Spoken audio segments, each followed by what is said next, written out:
Saya yang memiliki saringan dan rinekan, justru dihina oleh teman-teman sebagai kemampuan sampah. Karena ini adalah dunia di mana setiap orang bangkit dengan kemampuan unik. Penyihir yang kuat dapat dengan mudah melepaskan kekuatan pemusnah dunia. Satu orang dapat melawan ribuan monster. Saya yang baru saja melintasi dunia ini berdiri di atas panggung kebangkitan. Guru yang bertanggung jawab melihat dua sinar cahaya yang mewakili tingkat S. Dengan wajah yang penuh kegembiraan, tingkat S dengan dua bakat, mata spiritual dan kemampuan elemen kayu. Setelah pengumuman tentang bakat saya, para teman sekelas saya menunjukkan ekspresi yang beragam. Saya kira saya baru saja bangkit dengan kemampuan luar biasa. Ternyata kemampuan S ini benar-benar tidak berguna. Siapa yang tidak tahu bahwa Matalinlah kemampuan sampah dengan peringkat terbawah. Kemampuan kayu juga merupakan sampah peringkat kedua terbawah. Tiba-tiba, ada seorang teman sekelas yang tajam mulutnya berbicara. Double S, lalu bagaimana? Jika elemen kemampuannya tidak bagus, tetap saja dia sampah. Jiang Ping benar-benar memalukan keluarga Jiang mereka. Saya mendengar bisikan dari bawah panggung. Saya hanya diam dan turun dari panggung. Guru yang melakukan kebangkitan juga menggelengkan kepala melihat punggung saya. Proses kebangkitan berlangsung seperti biasa. Tiba-tiba, dua kolom cahaya menyembur ke langit. Di atas panggung kebangkitan berdiri seorang gadis cantik, memakai gaun kuning muda. Seng Ruo Chudi, cantik tak terkalahkan. Yan Yue, kemampuan ganda tingkat S, kemampuan tipe khusus, suci, dan kemampuan elemen air. Orang-orang di tempat itu segera melemparkan pandangan iri. Inilah Dewi Jenius sejati. Yan Yue sendiri adalah gadis cantik yang memiliki bakat dan kecantikan. Di pelajaran budaya, dia juga selalu berada di peringkat pertama. Sekarang, dia benar-benar dewi pertama yang tak terbantahkan. Memang pantas dia menjadi dewi saya. Dia pantas mendapatkan bakat ganda tingkat S ini. Dalam sekejap, kami yang juga berada di tingkat S menjadi perbandingan yang jelas. Saya merasa sedikit kecewa saat kembali ke rumah. Saya khawatir tentang kehidupan masa depan saya setelah melintasi dunia. Namun, ayah saya, setelah mendengar tentang kemampuan ganda sampah tingkat S saya, malah berkata dengan percaya diri, "Anakku Jiang Lei, tak peduli bakat apapun, itu tidak masalah. Kalau perlu, bahkan kalau pulang jadi anak nakal, ayah akan tetap melindungimu." Ayah saya, Jiang Lei, adalah salah satu dari 3 orang yang memiliki kemampuan tingkat 5 di seluruh kota Huaihai. Kekuatan tempurnya juga berada di peringkat teratas di kota Huaihai. Ucapan itu masih terdengar penuh keyakinan. Saat saya kembali ke kamar dan merasa terharu sendirian, suara datang dari dalam pikiran saya. Ding, selamat, kebangkitan kemampuan berhasil. Sekejap, saya bisa merasakan dengan jelas perubahan pada kemampuan saya. Di lautan kesadaranku, mata spiritualku berubah menjadi merah darah. Di sekitar pupilnya muncul beberapa tanda cangkir. Astaga, ini sepertinya seperti saringan dari klan Uchiha. Dari anime Naruto di kehidupan sebelumnya. Belum sempat saya terlalu terkejut. Kemampuan kayu saya juga mengalami perubahan. Apakah ini teknik kayu dari Senju Hashirama? Tak disangka, 2 kemampuan terburuk di dunia ini malah mengalami perubahan seperti ini pada tubuhku. Sistem, saya memanggilnya. Sepertinya sistem mendengar panggilanku. Sebuah jendela sistem muncul di depanku. Kebangkitan kemampuan berhasil. Tuan, diberikan 50 energi penukaran. Saya tak bisa menyembunyikan kegembiraanku. Meskipun ayahku baik padaku, tapi menjadi lebih kuat adalah sumber keyakinan terbesar. Saya membuka toko penukaran sistem. Melihat daftar keterampilan yang membuatku ngiler. Mengaktifkan Mangekyo saringan membutuhkan 1000 energi.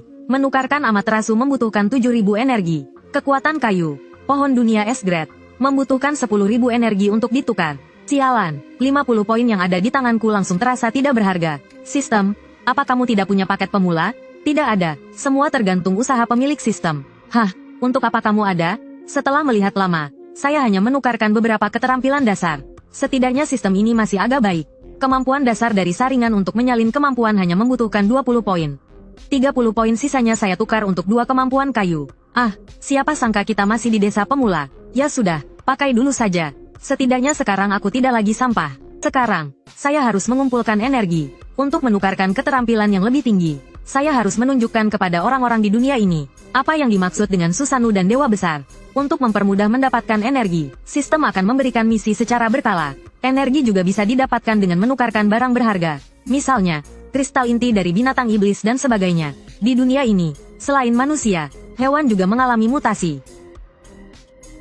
Yang menghadapi bencana adalah manusia. Oleh karena itu, di kota-kota manusia yang ada, terbangun tembok tinggi untuk mencegah invasi binatang iblis. Tembok kota Huaihai setinggi 50 meter, cukup untuk menahan binatang iblis tingkat 4 ke bawah.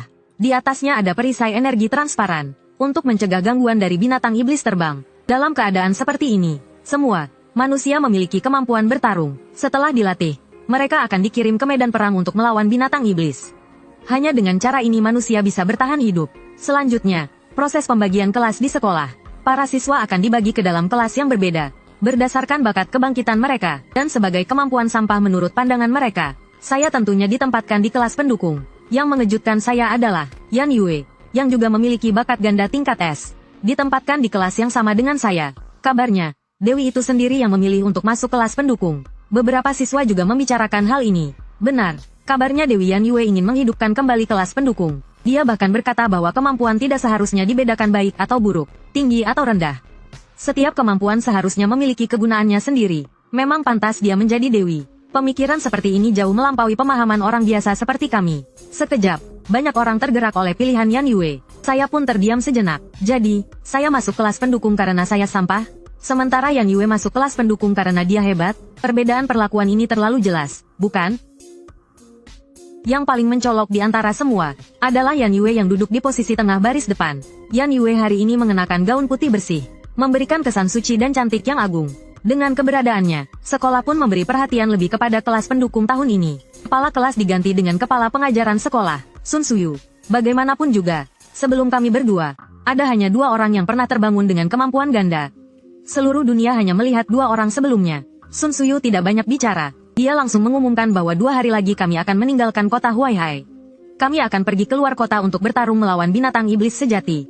Semua orang langsung terkejut. Bagus, tampaknya kalian semua mendengarkan dengan serius apa yang saya katakan. Sun Suyu melanjutkan berbicara. Tujuan akhirnya dari kebangkitan kemampuan adalah bertarung melawan binatang iblis. Persiapkan diri untuk pertempuran yang akan datang.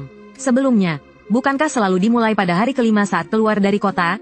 Seorang siswa bertanya. Saya tahu mengapa kalian terkejut. Sun Suyu mengatakan satu kalimat yang langsung meredam semua diskusi. Saya akan memberitahukan kalian dengan jujur. Kami maju ke hari ketiga karena sekarang, binatang iblis yang berkumpul di luar kota Huaihai semakin banyak. Untuk berjaga-jaga, kami membutuhkan kalian untuk segera menyesuaikan diri dengan pertempuran. Apa yang harus kalian lakukan bukan mengeluh, tetapi dalam 2 hari ini, dengan kecepatan tercepat, belajar lebih banyak kemampuan. Mengerti, berita ini memang agak kejam bagi mereka. Iya, sekarang kita mulai belajar kemampuan. Sun Suyu mengeluarkan setumpuk buku. Ambil buku kemampuan yang sesuai dengan diri kalian. Beberapa saat kemudian, semua siswa sudah memilih buku kemampuan mereka. Saya juga mendapat 2 buku. Dikatakan 2 buku. Sebenarnya 1 buku ditambah 1 halaman. Buku kemampuan adalah buku yang telah disunting selama bertahun-tahun oleh Akademi Huaihai. Digunakan untuk mencatat metode latihan kemampuan. Cara belajarnya sangat sederhana. Cukup masukkan energi spiritual kita ke dalam buku kemampuan. Dan buku kemampuan akan mengembalikan metode latihan kemampuan yang sesuai. Mengarahkan siswa untuk menggerakkan energi spiritual mereka dan mempelajari kemampuan yang sesuai. Saya melihat halaman tipis itu dengan sedikit putus asa. Tidak heran jika mata spiritual dianggap sebagai kemampuan yang paling buruk. Halaman buku kemampuan mata spiritual itu hanya mencatat 1 kemampuan, mengingat dengan sempurna. Kemampuan ini hanya bisa digunakan untuk mencatat beberapa tulisan, gambar karakter, gambar binatang iblis, dan fungsi-fungsi tak berguna lainnya. Secara keseluruhan, kemampuan mata spiritual memiliki kegunaan terbesar untuk bergabung dengan tim analisis pertempuran. Membantu menganalisis informasi binatang iblis dari belakang. Dan yang lebih penting, harus didukung oleh pengetahuan teoritis yang kuat. Pengetahuan dan pemikiran logis. Saya merasa terdiam. Kemampuan mengingat dengan sempurna sudah ada di saringan itu sendiri. Bahkan bisa menyalin. Jauh lebih kuat daripada hanya mengingat dengan sempurna. Kemampuan sampah bukan berarti kemampuan ini. Secara alami sampah, hanya saja dalam aplikasi kemampuan yang diketahui. Ini adalah salah satu yang paling tidak berguna. Setidaknya dalam kategori kemampuan di Akademi Huaihai. Kemampuan mata spiritual memang dianggap sebagai kemampuan sampah. Poin ini saya tidak bisa bantah. Untungnya, buku kemampuan kayu tampaknya agak lebih tebal. Setelah membuka, saya melihat isi yang tercatat di dalamnya. Saya mengerutkan dahi. Pemijahan, reproduksi, penyembuhan. 3 kemampuan ini agak sulit dijelaskan. Kemampuan 2 yang pertama jelas cocok untuk pertanian. Tapi sekarang, makanan tidak lagi langka, jika dibandingkan dengan biji-bijian biasa. Sedangkan kemampuan penyembuhan lainnya, kemampuan elemen air dapat menggantikannya dengan sempurna. Bahkan saat penyembuhan, juga memiliki fungsi pembersihan. Ditambah lagi, jumlah pengguna kemampuan elemen air jauh lebih banyak daripada kayu. Dengan jumlah yang sangat besar, tingkat pengembangan buku bantuan elemen air, beserta sistem lengkap dan buku kemampuan terkait, semua itu jauh lebih maju dibandingkan elemen kayu. Ini adalah masalah canggung dari elemen kayu. Saya menggelengkan kepala dan menghela nafas. Dari penjelasan di atas, elemen kayu memang sangat tidak berguna. Kemampuan ganda es yang disebutkan adalah potensi. Meskipun potensi es, tanpa kemampuan tingkat lebih tinggi yang sesuai, Itu tidak ada bedanya dengan kemampuan BCD. Tapi ini semua, apa hubungannya dengan kebangkitan kemampuan kayu dan saringan saya? Elemen kayu dan mata spiritual itu sampah. Lalu apa hubungannya dengan kemampuan kayu dan saringan? Namun, dengan prinsip, memiliki lebih banyak keterampilan tidak pernah merugikan. Bagaimanapun, semakin banyak keterampilan tidak akan merugikan. Saya duduk di balkon dan mencari sehelai rumput kecil. Mengaktifkan kemampuan pemijahan. Rumput itu tumbuh dengan kecepatan yang bisa dilihat oleh mata telanjang. Efeknya cukup jelas. Hanya saja tidak memiliki kekuatan ancaman. Saya memberi penilaian pada kemampuan ini. Kebisingan di sini segera menarik perhatian teman-teman lainnya. Astaga, bagaimana dia bisa begitu cepat menguasai pelepasan kemampuan? Kepala kelas juga memperhatikan hal ini. Senyumnya melengkung, menunjukkan kepuasan. Bagaimanapun juga, potensi tingkat S sudah ada. Kemampuan apapun, meskipun tidak berguna, tidak mempengaruhi pemahaman kemampuan. Setelah hari belajar selesai, setelah pulang sekolah, saya bersiap untuk pulang. Namun, saat Yan Yue melewati saya, dia tiba-tiba berhenti. Dia dengan sukarela mengulurkan tangannya yang putih dan halus, tersenyum tipis. Halo, Jiang Ping. Saya tertegun sejenak, tidak menyangka Yan Yue akan menyapa saya lebih dulu. Halo, saya dengan sopan menjabat tangannya. Adegan ini membuat semua orang yang ada di sana iri. Yan Yue bahkan menyapa seorang lawan jenis lebih dulu. Dan berjabat tangan. Senang bertemu. Saya harap kita bisa mengubah nasib sistem pendukung bersama-sama. Dia tersenyum indah dan memikat. Ya, mari berusaha bersama. Setelah menyapa, Yan Yue pergi dengan senyuman yang ramah. Saya garuk-garuk kepala, tidak mengerti mengapa Yan Yue tiba-tiba mengatakan hal seperti itu kepada saya. Saya tidak punya cita-cita yang sebesar itu. Pokoknya ini cukup membingungkan. Namun, saya punya satu kelebihan, yaitu jika saya tidak mengerti, saya tidak akan terlalu memikirkannya. Waktu berlalu dengan cepat. Pada hari kedua, menjelang akhir pelajaran, kepala kelas mengumpulkan siswa. Besok kita akan pergi keluar kota untuk latihan pertempuran nyata. Namun, kelas pendukung kita tidak memiliki kekuatan untuk menghadapi binatang iblis sendiri. Oleh karena itu, kita perlu dibagi menjadi beberapa tim kecil, bergabung dengan kelas pertempuran untuk menghadapi binatang iblis bersama. Ini juga akan menjadi bentuk pembagian tim kita setelah kembali. Sebagian besar siswa di kelas pendukung merasa ragu. Namun, saya justru sangat menantikan latihan pertempuran besok. Saya agak tidak sabar untuk mencoba efek dari saringan dan kemampuan kayu. Saya tidak tahu apakah ini karena Sun Suyu sengaja. Saya dan Yan Yue ditempatkan di tim yang sama, bersama dengan siswa lainnya, Wei Lin, dan Zhao Mei. Total ada 4 orang. Kami semua ditempatkan di kelas pertempuran yang sama, kelas kemampuan khusus, kelas 3.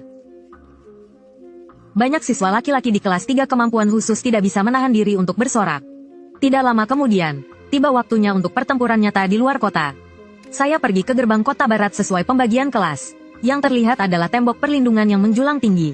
Di luar tembok, banyak tubuh binatang iblis yang tergeletak. Udara dipenuhi dengan bau darah dan pembusukan. Ini semua adalah tubuh binatang iblis yang mencoba menyerbu tembok, dan tertinggal setelah dihancurkan. Suara serius Sun Suyu terdengar di depan. Semoga kalian dapat memahami setelah melihat tubuh-tubuh ini, betapa berbahayanya dunia yang kita hadapi sekarang. Betapa berbahayanya dunia yang kita hadapi sekarang. Setelah itu, Sun Suyu bersama 10 guru lainnya, membuat perisai di sekitar kami. Kami yang ditempatkan di gerbang barat dilindungi di dalamnya. Setiap kelas mencari tempat mereka dan bersiap. Setiap guru kelas harus memimpin secara langsung. Guru kelas 3 kemampuan khusus juga maju dan menambahkan, guru kami akan membawa seekor binatang iblis dari hutan di depan. Kalian masing-masing bertiga sekali naik. Mengerti. Setengah siswa berteriak mengerti, namun masih ada sebagian yang gemetar, mengingat situasi yang akan mereka hadapi. Oh, bukankah ini Jiang Ping, si kemampuan ganda es kami? Mengapa dia ada di kelas 3 kemampuan khusus? Orang yang mengatakan itu bernama Sukun. Dia adalah pengguna kemampuan transformasi binatang tingkat C di kelas 3 kemampuan khusus. Dia adalah yang paling menghina saat di panggung kebangkitan sebelumnya. Menurut saya, orang ini adalah tipe orang yang sangat picik. Jelas-jelas dia tidak begitu hebat, tetapi dengan tebal muka malah menghina orang lain. Saya mengangkat kepala dan menjawab, ada masalah apa? Tentu saja tidak ada masalah. Saya hanya khawatir jika seorang pengguna kemampuan ganda es yang agung seperti saya. Saya penasaran, apa yang akan terjadi jika seorang pengguna kemampuan ganda es seperti saya terkejut dan sampai mengompol karena takut pada binatang iblis. Terima kasih atas perhatianmu, tapi saya rasa kamu lebih baik khawatirkan dirimu sendiri. Saya membalasnya dengan kata-kata, tubuhmu tidak sebanding dengan makanan binatang iblis. Kamu tetap bisa bicara keras. Saat Sukun berbicara, terdengar jeritan binatang iblis dari hutan di depan. Beberapa binatang iblis ditangkap dari hutan di depan. Tubuhnya terus-menerus berjuang. Guru. ก่อนจะค้นหายาในลิ้นชักอยู่สักพักและหยิบถุงผงยาให้ข้า Hanya orang seperti itu. Hanya orang seperti itu. Đừng lo, công chúa Thanh Quỳ. ข้ากวาดตามองไปยังหลิงกงจือข้ากวาดตามองไปยังหลิงกงจือตัวข้าสั่นไปหมดขณะเดินออกจากร้านคาบยักหน้ารับหยิบยาและจ่ายเงินแล้วเดินออกมาคาบยักหน้ารับหยิบยาและจ่ายเงินแล้วเดินออกมาคาบยักหน้ารับหยิบยาและจ่ายเงินแล้วเดินออกมา Đổ tội chuyện dạ đàm phát hiện nhị ca ám sát đại ca. Đổ tội chuyện dạ đàm phát hiện nhị ca ám sát đại ca. Hắn còn bảo Thanh Quỳ tuyệt đối không được nói ra sự thật. Hắn còn bảo Thanh Quỳ tuyệt đối không được nói ra sự thật. คุณชายเฉินจากตระกูลเฉิน Apa dia akan serendah itu menyerang gadis kecil? ผู้คนที่ตระหนักได้ต่างแสดงความเคารพข้าหยิบยาฆ่าสัตว์แล้วเทใส่ลงไปทันทีไม่สนใจปริมาณเททั้งหมดลงไปคุณชายเฉินจากตระกูลเฉินด้วยการก้มหัวอย่างนอบน้อมด้วยการก้มหัวอย่างนอบน้อม Thanh Quỳ không biết phải làm thế nào. จากนั้นเดินกลับบ้านด้วยจิตใจที่วุ่นวายจากนั้นเดินกลับบ้านด้วยจิตใจที่วุ่นวายพอเดินถึงหน้าประตู Nàng nhớ đến việc mình và muội muội có cảm giác đau liên thông. ข้าทำเป็นแสดงความดีใจ Reaksi pertamanya pasti melarikan diri. Làm dạ đàm đau đớn đến bất lực. มีประกายเย็นเยือกแผ่ออกมาเดิมที Dia pasti tidak berani melewati jalan utama. Dia pasti tidak berani melewati jalan utama. Benar saja. ข้าหวังว่าท่านผู้อาวุโสจะไม่ถือโทษ Lúc khắc thịt sao không nói thẳng ra. ข้ายิ้มอย่างโง่ๆและพูดว่าข้ายิ้มอย่างโง่ๆและพูดว่าข้ายิ้มอย่างโง่ๆและพูดว่าพร้อมกวาดสายตามองค์ไปทั่วงาน Chị hẹn nàng gặp nhau ở Ma Tộc Thành. Segera mereka menemukan seseorang. เราดูเหมือนพ่อกับลูกที่รักใคร่กันดี Nhưng giờ còn một vấn đề khó khăn. สีหน้าบนใบหน้าที่งดงามนั้นดูเย็นชาสีหน้าบนใบหน้าที่งดงามนั้นดูเย็นชา Liền dùng sự kết nối đau đớn đặc biệt của song sinh để truyền tin. สีหน้าบนใบหน้าที่งดงามนั้นดูเย็นชาวันนี้เขาจะทำอาหารเอง Cặp song sinh vô tình bị tráo đổi thân phận khi xuất giá. Dengan alamat di Songbonggu, Sijo Street, yang memiliki 4 catatan pelecehan seksual. Hẹn muội muội gặp nhau tại Ma Tộc Thành. ความโกรธในใจยิ่งเพิ่มพูนข้าควรทำอย่างไรดี Nhưng dạ đàm đang ở thiên giới. วันนี้เขาจะทำอาหารเอง Model A dan spray bernoda darah. มีแต่เอาใจผู้ชายเพื่อประโยชน์ส่วนตัวข้าควรทำอย่างไรดีข้าควรทำอย่างไรดีเมื่อเดินถึงถ้ Nhưng không thể nói rõ là để gặp chị. Nhưng không thể nói rõ là để gặp chị. Setelah interogasi, Hắn cho rằng nàng chắc chắn lại muốn gây chuyện. Hắn cho rằng nàng chắc chắn lại muốn gây chuyện. ำดูเหมือนว่าจางเพี้ยจือจะเริ่มสงสัยบางอย่างแล้วดูเหมือนว่าจางเพี้ยจือจะเริ่มสงสัยบางอย่างแล้วยิ่งคิดก็ยิ่งโกรธ Dù thế nào cũng không chịu đưa lệnh bài. เฉินชิงเหอเฉินชิงเหอเฉินชิงเหอเฉินชิงเหอเฉินชิงเหอเฉินชิงเหอ Nhìn thấy Huyền Thương liền tưởng đối phương đang tán tỉnh mình. Nhìn thấy Huyền Thương liền tưởng đối phương đang tán tỉnh mình. Nàng bốc đồng nhét trái linh quả vào miệng Huyền Thương. Nàng bốc đồng nhét trái linh quả vào miệng Huyền Thương. Nàng bốc đồng nhét trái linh quả vào miệng Huyền Thương. saat dia mencari-cari, tiba-tiba. Saat dia mencari-cari, tiba-tiba. Saat dia mencari-cari, tiba-tiba. Senang bertemu denganmu. Senang bertemu denganmu. Senang bertemu denganmu. Senang bertemu denganmu. Senang bertemu denganmu. Senang bertemu denganmu. Senang bertemu denganmu. Tức giận, hắn nhốt nàng vào quả hạch đào. Tức giận, hắn nhốt nàng vào quả hạch đào. Nàng quay sang nhắm vào em chồng. Aku adalah Marquise de Brinvilliers. Aku adalah Marquise de Brinvilliers. Dia dikenal sebagai salah satu pembunuh berantai pertama di dunia. Aku adalah Marquise de Brinvilliers. Mendengar nama itu, Hyok Jun sangat terkejut. Pada pelayan di rumahnya, pada pelayan di rumahnya, pada pelayan di rumahnya, pada pelayan di rumahnya, pada pelayan di rumahnya, pada pelayan di rumahnya, pada pelayan di rumahnya. Ở nơi gió cát này làm gì có thức ăn, chỉ trong chớp mắt, nó bị biến thành lẩu bò ngon lành. Thanh Hành nhìn chị dâu tận hưởng cuộc sống mà sững sờ. Thanh Hành nhìn chị dâu tận hưởng cuộc sống mà sững sờ. Namun,